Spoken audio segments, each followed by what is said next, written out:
Hey, good morning, Perry, or good afternoon, I guess it is. I wanted to talk to you today about the military. So, am interested to know how Copiosis will deal with a massive entity like the military when we don't have a centralized government directing their activities. It seems pretty overwhelming and almost incomprehensible how the general population, the individual person on the street, would be able to determine the best actions or the best not actions of our military uh, without a tremendous amount of education around, if they want to go do this, how would we say no, you're not going to do that, or yeah, go do that, you know. So Yeah, that's kind of where we're at.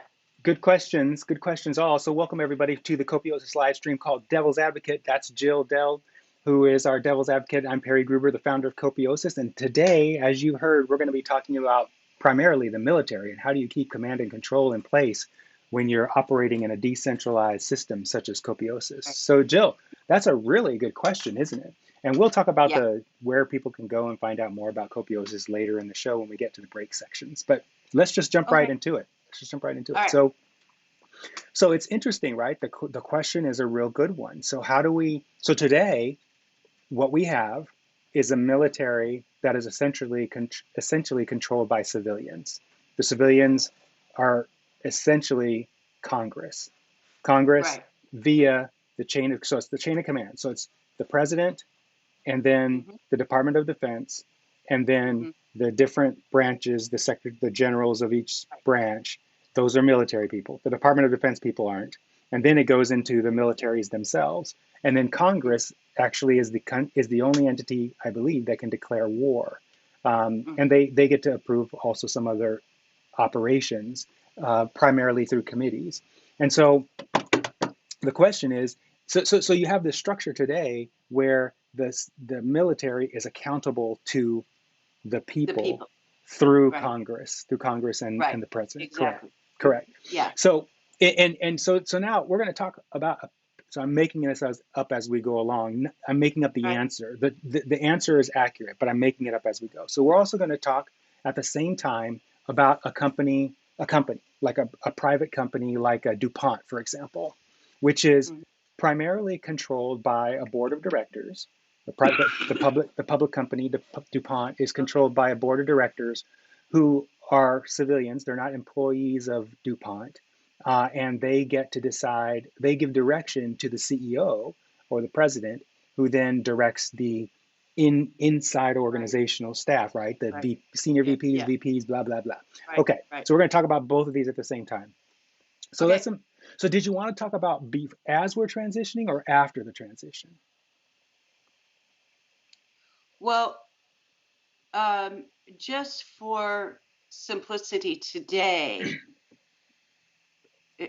because there is concern through the transition, how that would occur and how that would happen. But it, I guess I'm more interested in how long term and Yeah, how, well, I think one would lead to the other. So, how we deal with it during the transition is how we will lead to the objective is after the transition, I would assume. So basically, we're going to, as this becomes more viable and more desired and more of a reality, um, there of course needs to be that whole thing will need to be addressed, correct. right? Like Yeah, people will push back because of their fears around, you know, well, what are you going to do about this military complex? right. How are you going to, you know, provide safety to the American people as you're transitioning, but then how are you going to continue to provide safety, what we call safety, Security. to the Hmm. American people throughout throughout the life of this new social economic system? And are you, would you like we the idea is that, the United States is the defender of democracy and that nations rely on us to defend their democracy because they're not as powerful and rich as we are, and they don't have extensive military budgets, so they're not as able to defend themselves as we are. It's like Hong Kong right now being taken over by the Chinese and them begging us to come and help them. And then the threats around Taiwan, and we haven't even, we've said, yeah, well, we might defend you, but we're not making any promises, Well, right? Like, so let's jump into it. So with regard to the military, we're going to try and talk about all of it. And I know you also okay, wanted to talk about like the CIA and our covert ops and well, things like we'll that save also. that for Okay, later good. because Okay, good. I think the direction this goes will also be the direction those other entities go. Okay, okay, great. I would assume. Yeah, yeah. So imagine DuPont Hmm. and the military. And so Yeah. let's talk about post-transition first, because that's the easiest to talk about. Okay. All right. So we've transitioned to a Copiosis society. There is no government to speak of, and all of these people in the military are now free to make their own decisions. Same thing that would happen in DuPont. So now we've transitioned into Copiosis. Everyone's free to do what they want, and everybody who used to report to their managers in DuPont now are autonomous contributors in that organization. The same is true in the military. So in the military, from privates all the way up to generals or staff officers, everybody is a independent contributor to the cooperative network that used to be the Marine Corps or the Navy or what have you. So they don't have to follow orders? Well, we're going to get to that. So Okay. so so with regard to DuPont, anybody who does something inside DuPont that makes either people inside of DuPont or and people outside of DuPont who interact with the products and services that come out of DuPont and the planet. So anything that makes any of those three things better off gets rewarded NBR. And if they do Right. something that doesn't benefit the planet, people outside of DuPont or people inside of DuPont, then they don't get anything. Right. The same is true inside the military. So today, now the reason why I feel like I'm somewhat of an authority here is because I spent 9 years in the military as a Right. Marine Right. Corps That's reasons enlisted why I wanted person. to Yeah, ask you these yeah, questions yeah, because you've had the experience of the military. yeah, You know, you've had yeah, experience with this, yeah, right? yeah, yeah, How messed up it is, I guess. yeah, Right? yeah. So Right? yeah, Yeah. so let's talk about this. So in the military, in some units, there is more flexibility afforded to individuals than in other units, especially in combat theaters. And the reason why that amount of flexibility is allowed is because units are just more effective when they're able to make their own decisions at the ground level because the higher ups don't really have exposure to the data that the people on the ground really have. Right. You Right. know, Right. the people up above are telling the people on the ground to operate within this envelope of allowable, Parameter. yeah, Right. parameters. That's right. But on the ground, Parameters. you can do anything you want pretty much within, as long as you're staying within the parameters. So, Right. and in some militaries, there's more flexibility than the others. Now, Right. in copiosis post transition, the same thing holds. So, but the this the opportunity, the opportunity of parameter or the parameter opportunity is broader because there is more opportunity for individuals to respond in ways that today they probably wouldn't be able to do. So, Okay. and we've seen some of this try to happen. And some of the things I'm thinking of are like when commanders go into um, countries or villages and try and do humanitarian things. They're trying to avoid bloodshed and conflict by being peacekeepers, not really peacekeepers, but doing things that help the on the ground people be better off than they were before Right. the military arrives. The problem with that is, of course, is here you've got a guy who's in camouflaged fatigues and a rifle trying to tell you that he's here to help you when the Right. person Right. they're trying to help sees that Pretty person intimidating. as intimidating and an invader. Yeah. Mm. And so we have to think about how the military is controlled today and how it would control itself in the future. So Right. today, political leaders make political decisions that trickle down into military orders. And System. yes, and the idea is that the military is an extension of our political policy. And so Right. political policy is what dictates the behavior of the military. And because it's a Exactly. rigid top-down It's structure, right. it's Yeah. pretty Right. it's pretty one Yeah. to one. So if the Right. policy says Exactly. this, the military is going to march in step with that.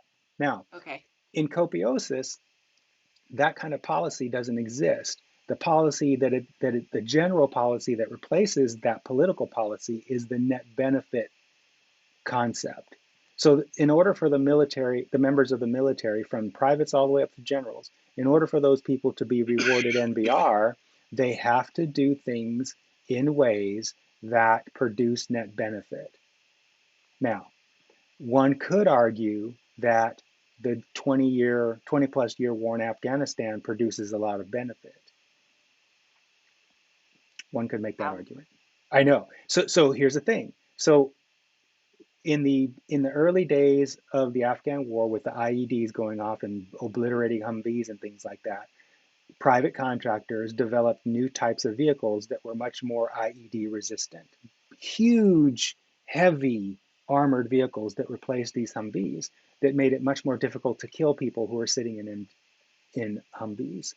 And then they Mhm. also, one of the other specific things that they did to improve survivability in these vehicles is many of these vehicles have a turret at the top that a guy sits in and shoots a machine gun while he's standing up in the Humvee, but his Right. Yeah. head and Hmm. shoulders are sticking up out of the vehicle. And we have increasingly, we being the private sector, has increasingly armored that person. In the old days, that guy was just out in the open, and easy target for a Hmm. sniper. Yeah. But Yeah. You today, can see pictures of it. Yeah. yeah, Hmm. but today they're Yeah. pretty much armored. They're encased in armor. Okay. So you could say, and those companies that developed that technology made a lot made a lot of money off the government as a result of Right. producing those better Right. pieces of Mm. equipment, right? Yeah. Yeah, Hmm. and then you could also say that private contractors like Halliburton and other private contractors have benefited tremendously from the 20-year Afghan war because they provided a lot of the supplies and logistics to that Right. effort. Exactly. So Yeah. you could say that from certain people's perspective, a lot of benefit occurred.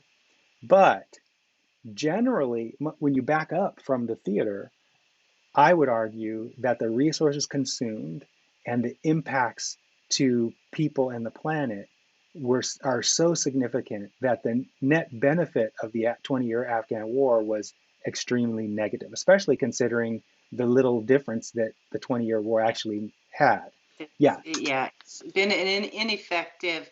Well, it's before we were in it, the Russians were in it for years and years and years, and they said, same thing "Man, happened. That's right. why are we doing this? That's right. We're just wasting resources and lives for nothing. That's right.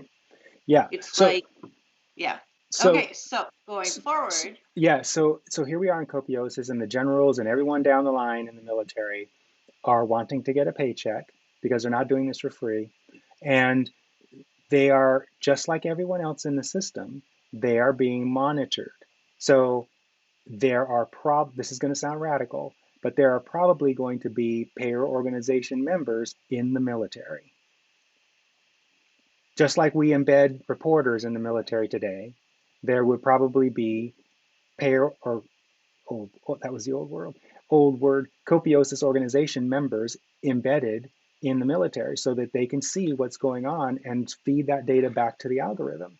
There will also Hmm. be reporters, of course, and those people will be doing the same thing. And of course, Yeah. if you're feeding biased or inaccurate information, then as a reporter or a Copiosis organization member, you're not going to get any MBR for that work once it's discovered that you not telling, Right. not being Right. accurate. So, Right. but in addition to the Copiosis, so think of this in relation to DuPont. So in DuPont, same thing is happening. There are Copiosis members inside of DuPont who are monitoring in the same way that there are in the theater monitoring. In Okay. addition, in addition, the military, the members of the military get to do the same thing. They can feed back information to the Copiosis organization as to what's going on.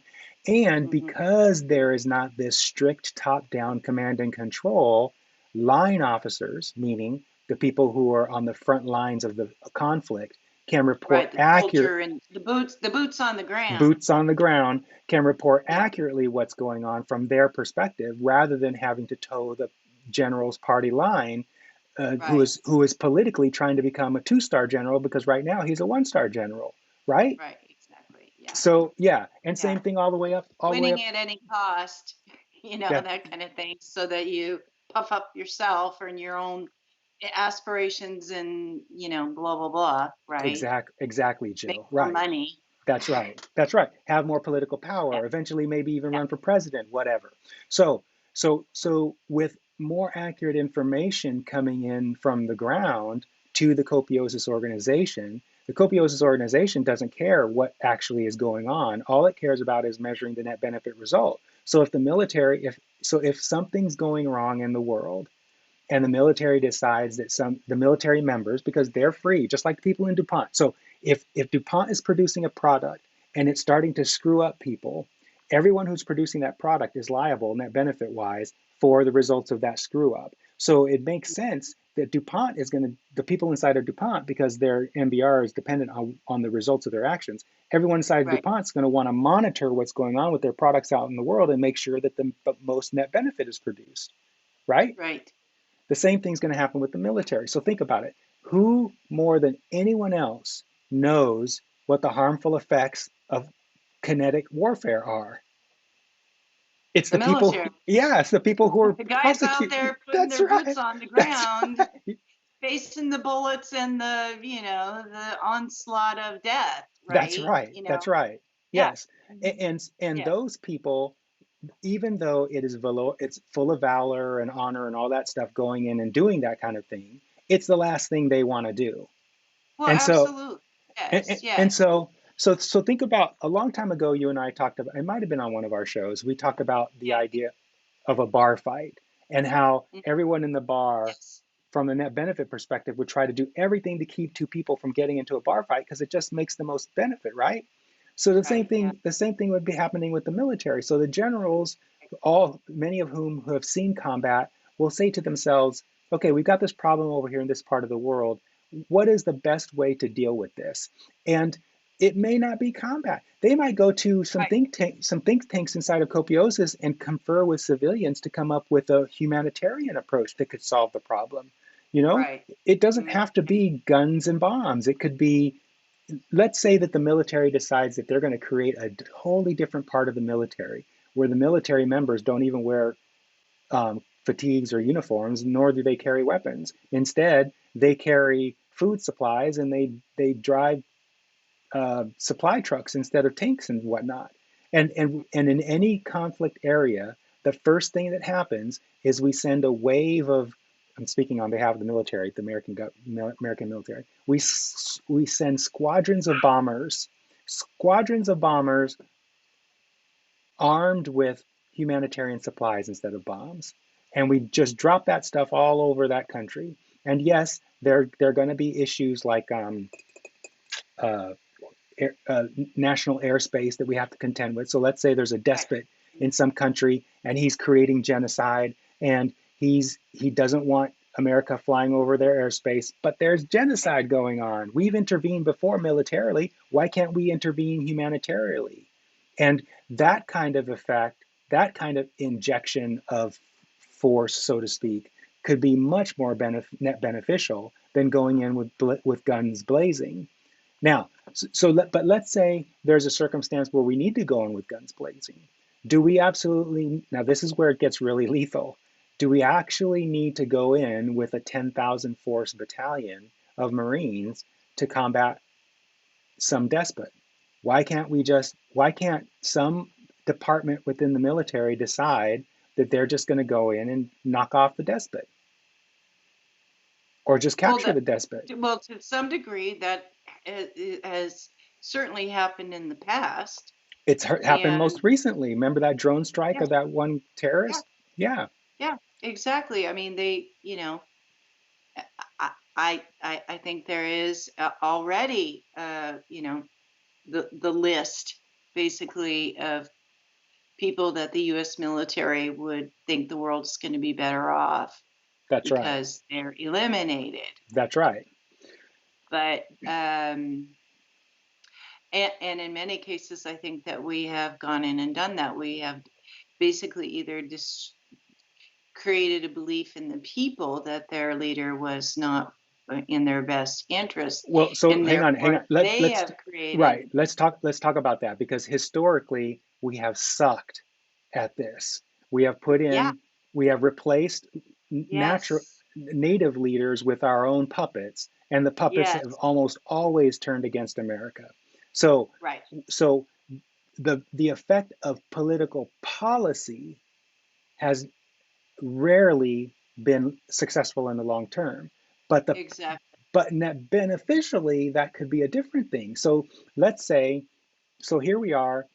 We're the United States. We're in Copiosis. We're fat, dumb, and happy because we've got all the resources we need. We're bartering with other nations until they become Copiosis nations. And so we're getting all the supplies, all the stuff that we need. And in return, we're sending products and services out to those countries. And right. and all of a sudden some country decides to go anti-democratic or something like that, but it's not our business. Like, there's no genocide happening, there's nothing egregious happening. They just change regimes and want to go communist, let's say, or they want to go they want a king or somebody, or someone takes over the country and ends up being a Dictator. yeah, dictator, yeah, a dictator. There's no reason for us to get involved with that Or to situation. interfere with that, as long as they are, you know, okay, so as long as they're not genociding a portion of their population that is fighting against that dictatorship. So where's the line? How do you draw the line Well, where, this is where it gets a little complicated because the line is yeah, drawn by the people most empowered to draw the line. So this is where I asked about talking about the CIA and whatnot, because, and we don't have to talk about them, but there have to be people around the world operating in a net beneficial capacity, monitoring what's going on and feeding that information back so that the people who are going to make the decisions about potential military action have the information they need. So, like, if you well, remember, okay, so so the military decides what action they're going to take well, but the military is all not on going to their take it. own? The military is not going to take it unilaterally, because if they screw up, they're not going to get any net benefit rewards. And so they're going to want to try and make the best decisions possible. And that means engaging with as many people as they can before a decision is made. It doesn't make any sense to act unilaterally because, So, okay, so as many people as possible. So does that mean that, okay, so let's just use a scenario that we have, something that we have going on right now, which is the Uyghurs in China. the Uyghurs, yeah, Okay, the Uyghurs, yeah. Uyghurs, sorry. Yeah. So, to me, their situation is um, Deplorable, undesirable. yeah, So deplorable, yes. maybe, yeah, deplorable. And so,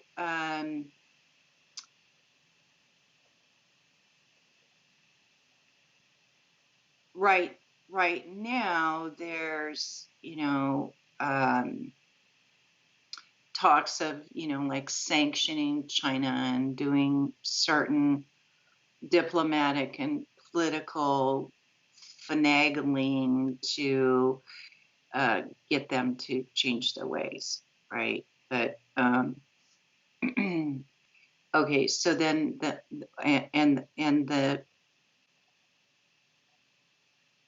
and nobody really wants to go to war with China because they have a lot of people and they have a lot of resources and they have created a huge increase their military to be the largest in the world.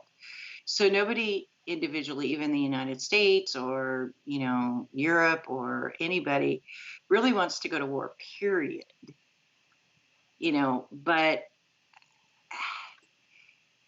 um, but if the people of the United States said this is genocide and we can't tolerate this, right? This is genocide. This is a Holocaust, and we're not going to.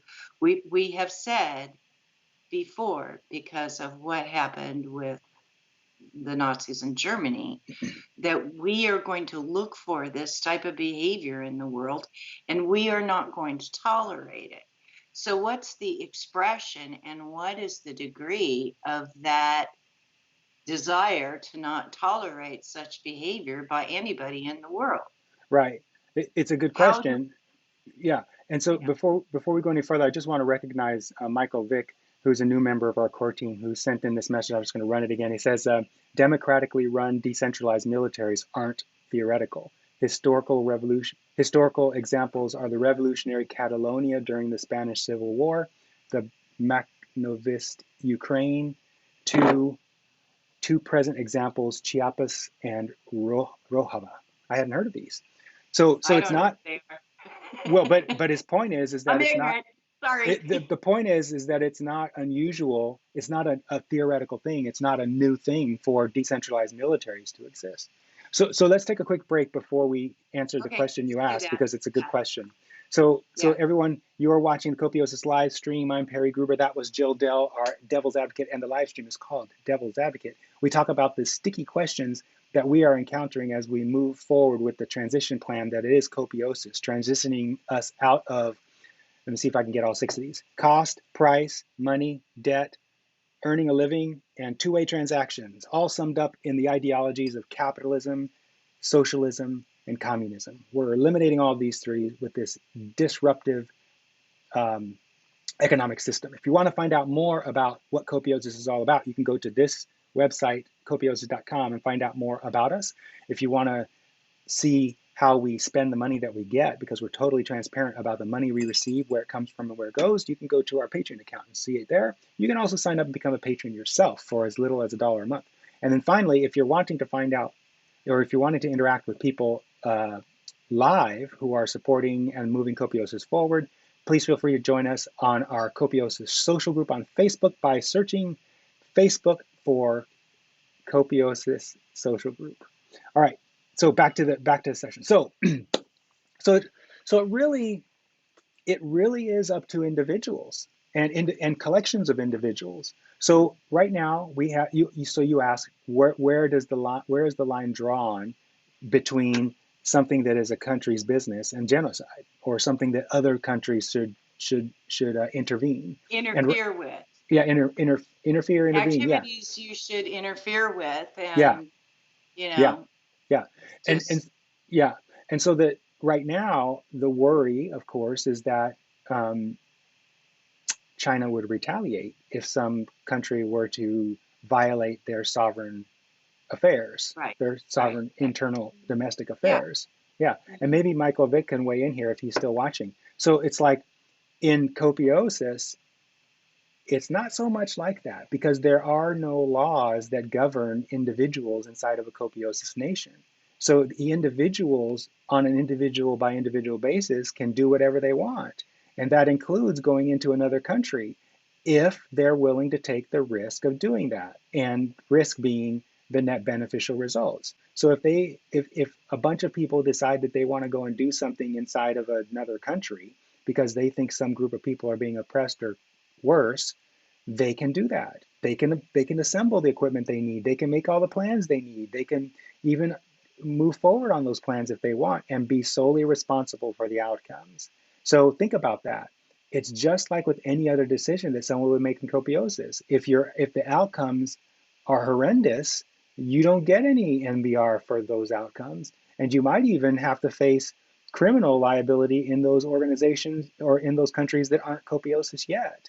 And so right, there's some big potential problems with someone, taking it right, upon themselves to be the international police, right, right? Right. right. So what happens in my speculation, what happens in copiosis is if for example the United States is the only copiosis nation in the planet for a little while, the people Mhm. inside of the copiosis nation pretty much keep to themselves. And if other nations want to intercede in other nations' affairs, more power to those people. But we're over here doing pretty well, and we're not going to rock our boat by trying to rock your boat.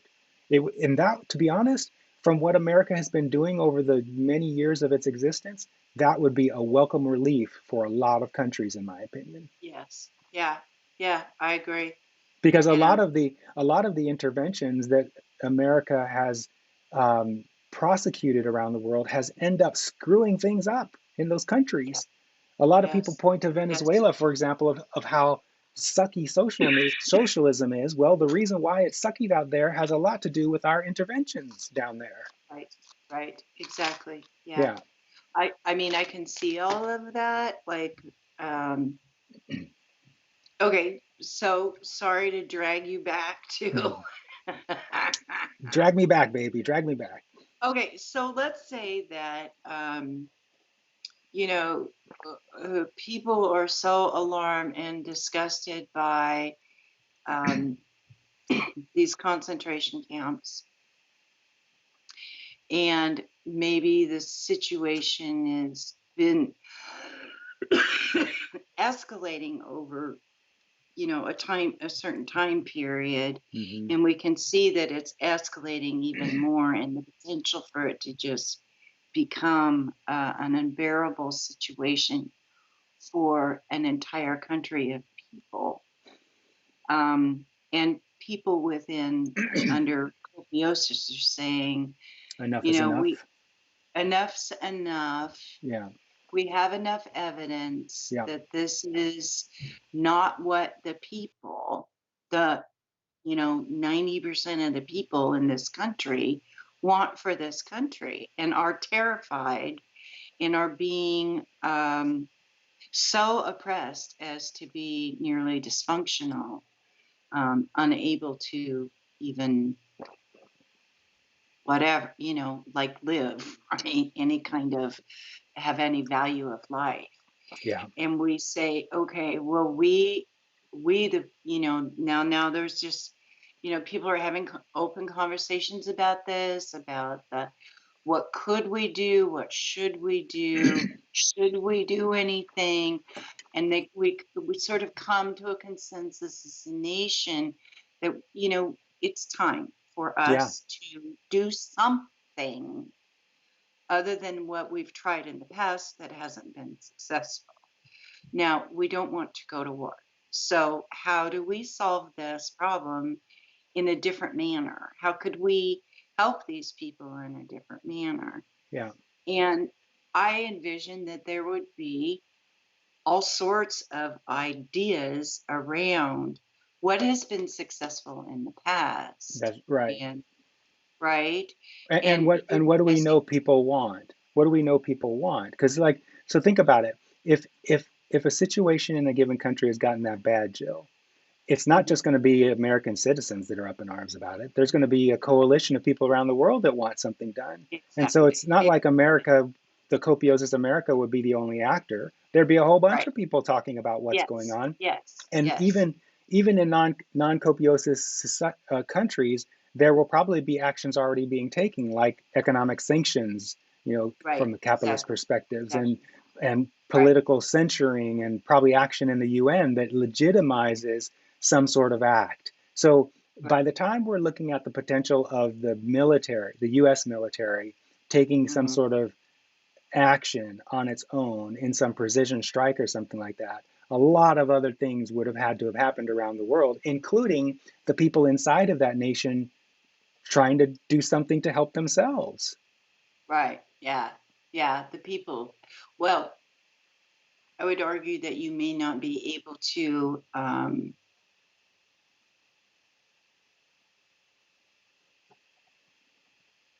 Well, it's mm, I think where you're going is the country could be the leaders could be oppressing the citizens so strongly that they feel afraid, even they're paralyzed. unable to communicate their angst, Correct, I guess, correct, or correct. their fears, or their, Yeah, what is really going on in their country. yeah. So, um, But again, yeah, even then, with the increasing decentralization and digitization of and democratization of communication, evidenced by things like Twitter and Facebook and other social media, it's getting easier and easier to tell what the general population is really thinking because you can just go and look on social media and see it.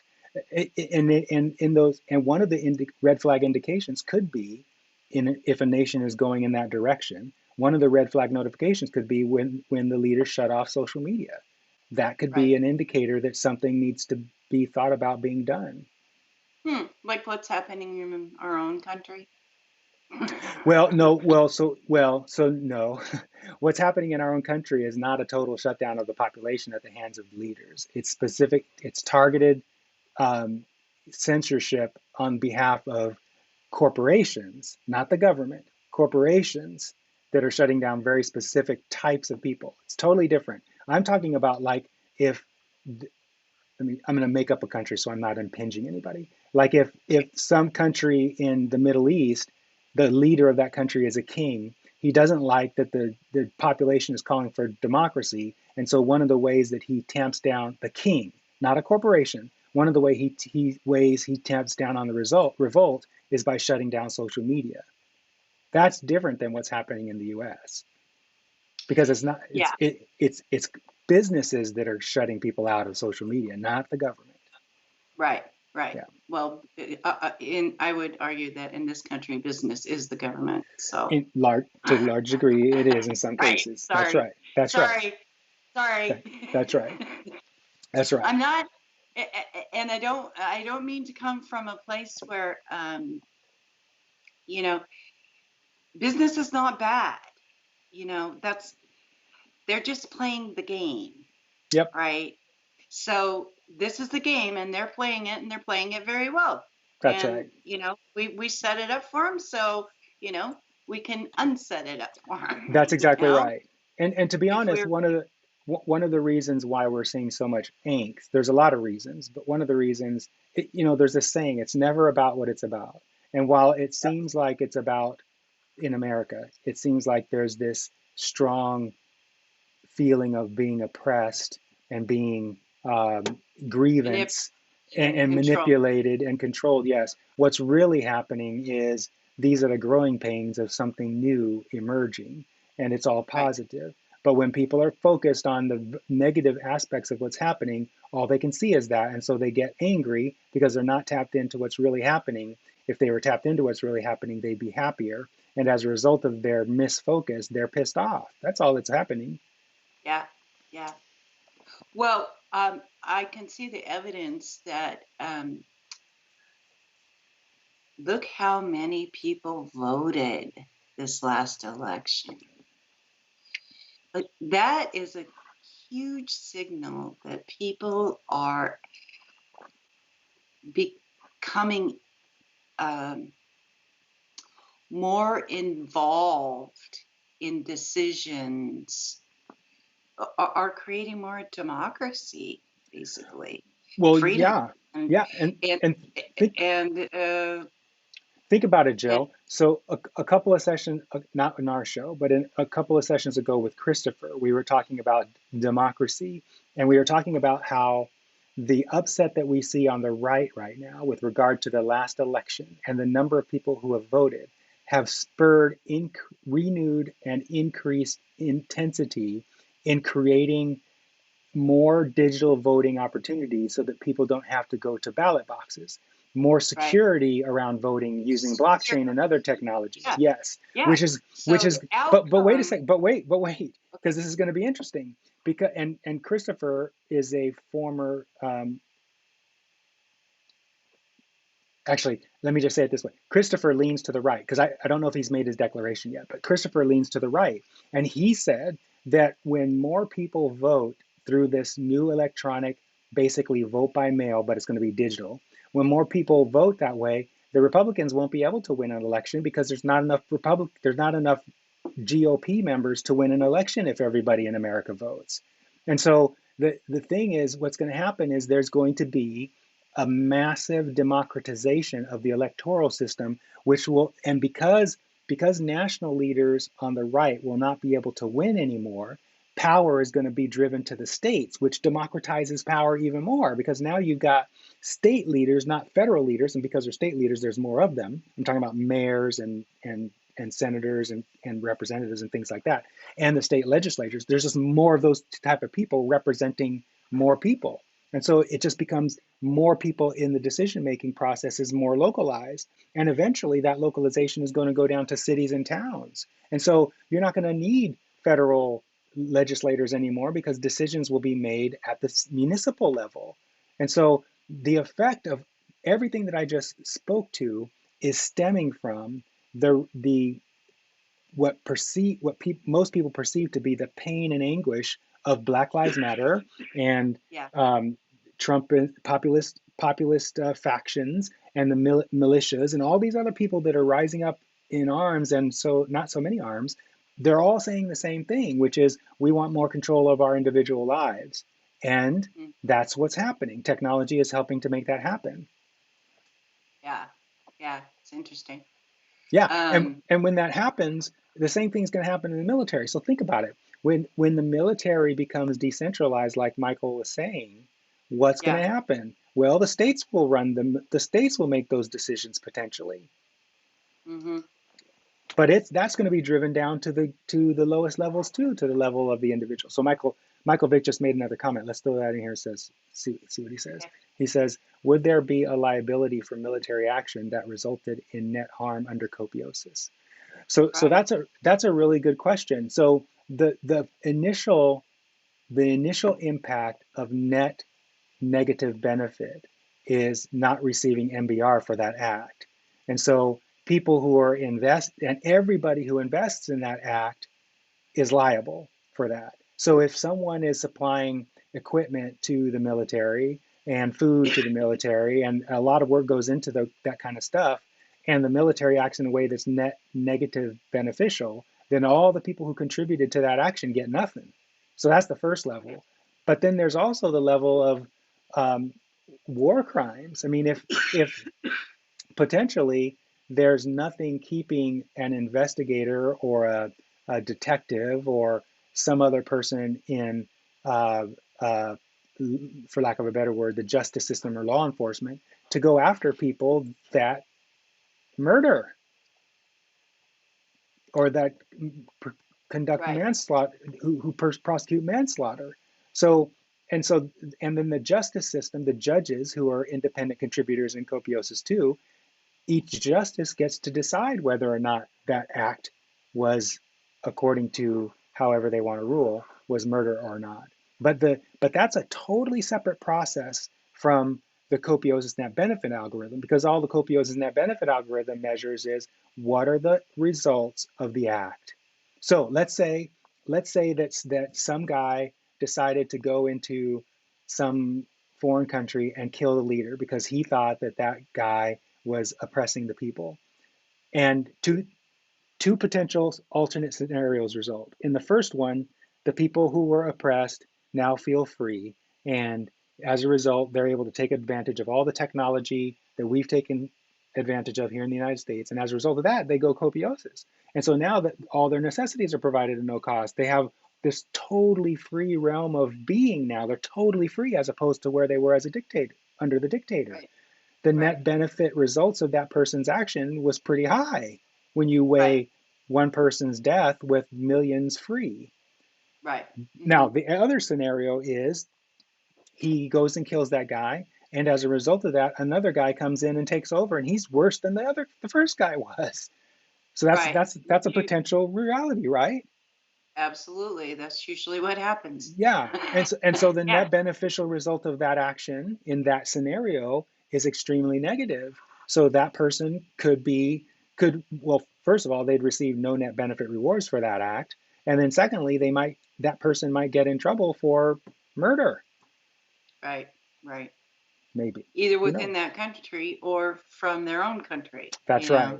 That's right. And And here's where the technology aspects of Copiosis really come into play, because when you think about a Copiosis individual, a person inside of a Copiosis nation, going into another nation and doing something harmful, the impact of that person's acts impact everybody that helped that person do that.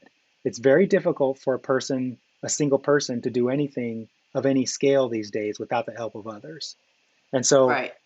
if they if that person we were just talking about is planning to go kill some national leader, everybody who helps them is on the line.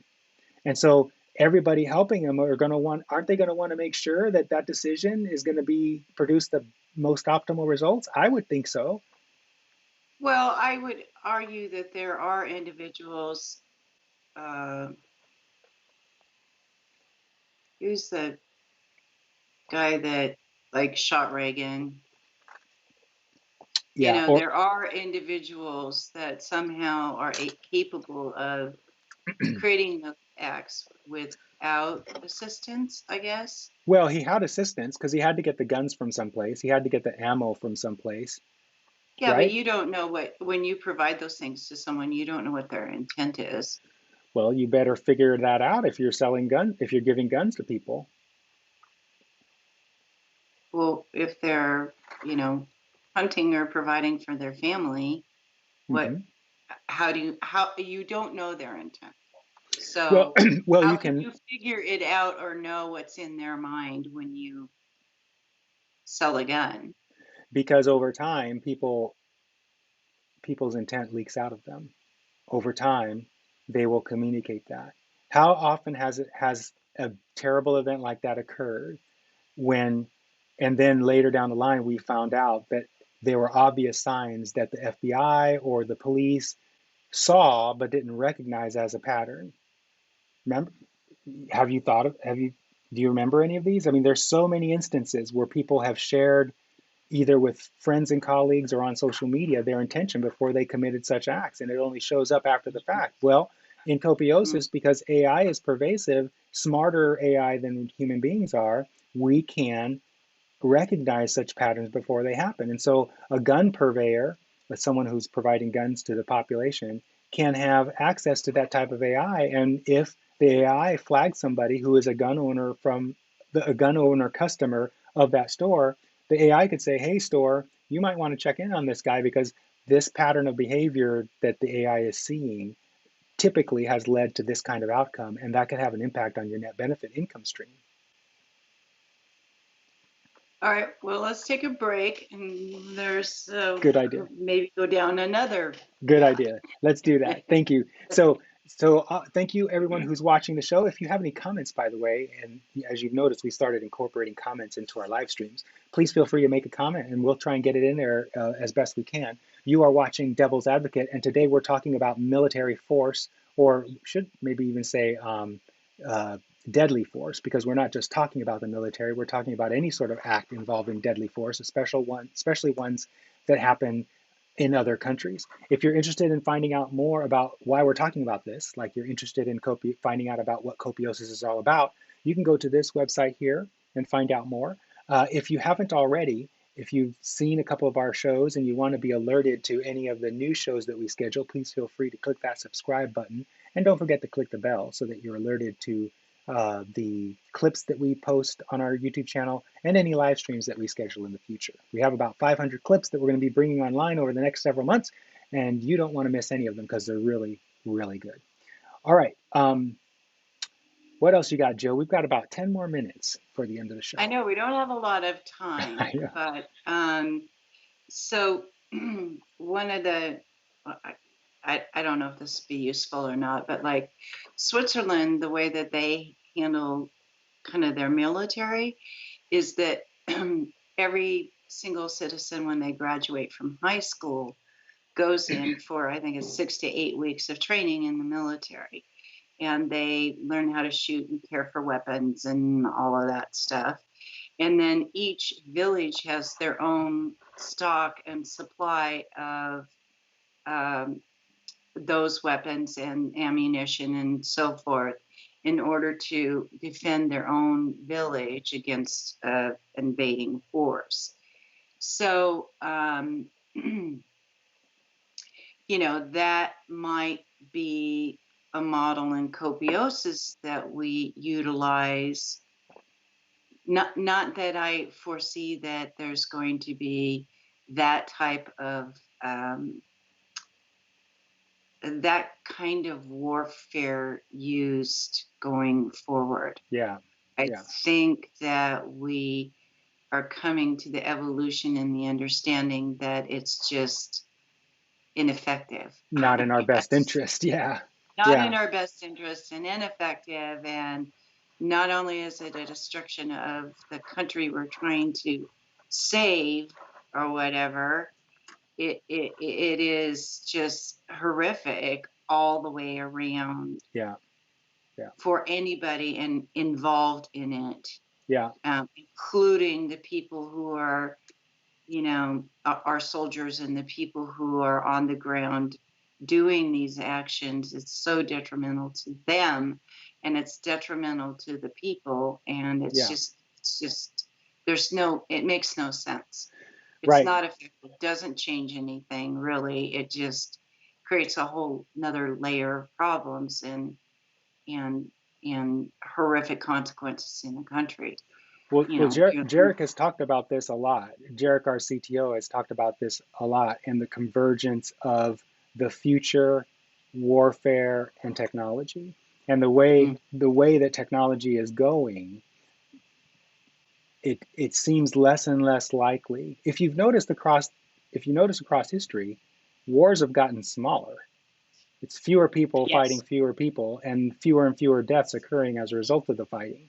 And so right, it's going to keep on going in that trend, especially as prosperity goes up. So one of the biggest deterrents that has kept us from nuclear holocaust is that no country wants to give up the prosperity, no matter what level of prosperity they're in. They don't want to right, risk that to go into nuclear right, war.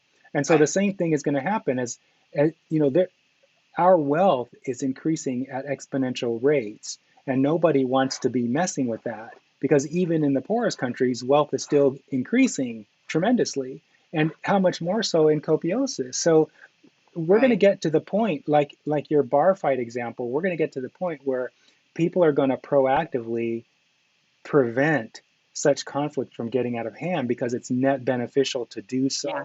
So instead right, of right, instead of going and fighting against people who've declared a jihad against America, we'll go to them right. and say, "What can we do to chill you out, buddy?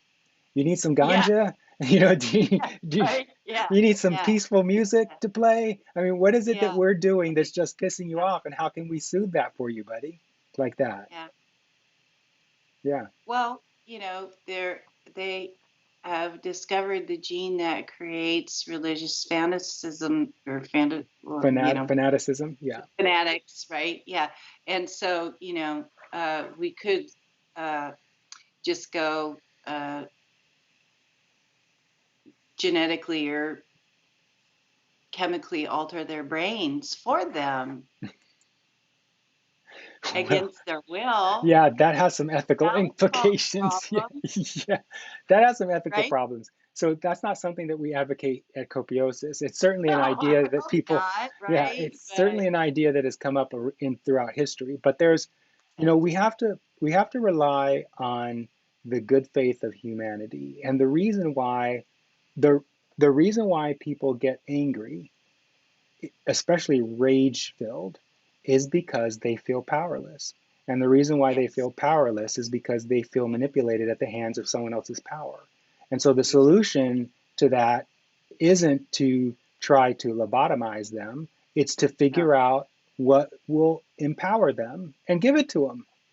yes, Yeah, yes. so that they don't feel like they have to scapegoat another race or another nation for the troubles Yeah, they're experiencing. yeah, yeah. Yeah, It's to provide them with the means to have the life that they're seeking, what, they're seeking it because they feel like they can't attain it. They're seeking it in a violent and uh, angry manner because they don't feel any way that that there's any other way for them to obtain That's the right. life that they want. That's So if right. you go in and say, "What life do you want?" Okay, here it is. Yeah. I mean, if you Here, notice here in you go. countries, that's You right. got it. Yeah. We're not going to stop you. Yeah. You know, Yeah. you just do this and you're good to go. And everybody wants you to have that beautiful life that you're seeking, where you can, practice whatever religion you want, and you can be a free person, and you can, do I what think, you want to do, follow your own values. well, I think in most countries where there is religious prosecution or oppression, it's usually a minority of people oppressing the majority that doesn't want that oppression. Exactly. Right. Exactly. And so there's an attempt, I believe, of control that the minority is trying to exert over others so that the people in control can feel like they're in control. And Right. the challenge with that is we really need the people who are being oppressed to resist that in their own way. And if we can do what you say, provide these people, the people who don't want to be oppressed, with what they need to exert their own desires, then the Yes. people who are doing the oppressing have to confront their own feelings of powerlessness. Because, like you said, that's where oppression comes from, right? You Right. exert your control over someone else when you feel you have no control. Right. Yeah. Yeah. So I'm not sure that one session on this Yeah, is adequate I to agree. really delve into the complexity of these things. Yeah, I Now, agree. maybe is it Vic? Is that Yeah, his name? That was Mike Vick. Yeah, Mike Vick. Maybe he would be interesting in coming on another show here in the near future, I and hope so. sharing uh, um, his education or his experiences and stuff around this issue that we're talking about. And maybe he's, would be better at answering some of these questions than even you and I could think of. So, Yeah, let's um, have him on the show. yeah, I So think that would be great. That would let's see be if he's awesome. still. I don't know if he's still And watching, but if and he is, anybody, I just want to put it out there. Anybody that is interested in, anyone that's interested in coming on and talking, whatever questions they have, it's not just me and it's not just about me and what questions I have. It's about all of you out there that are now a part of Copiosis or considering coming to Copiosis. you know, Love to have you on this show and hear your questions and your concerns and your, what you're thinking. Right? I couldn't have Yeah. said it better. That's exactly right. So why don't we end the Yeah. show with on that note and thank everybody for Okay. watching. And we would love to see you next week on Monday at 1 o'clock Pacific time for another episode of Devil's Advocate. We might even pick up this same topic next week if Michael joins us. So we'll see. Yeah. Right. And so Right. thank you, Jill, for being here. Thank you, Perry, for being here. You're welcome. And we'll see everybody next week on Devil's Advocate. Bye All now. right. Thank you, Perry. Yeah. Bye Bye. bye.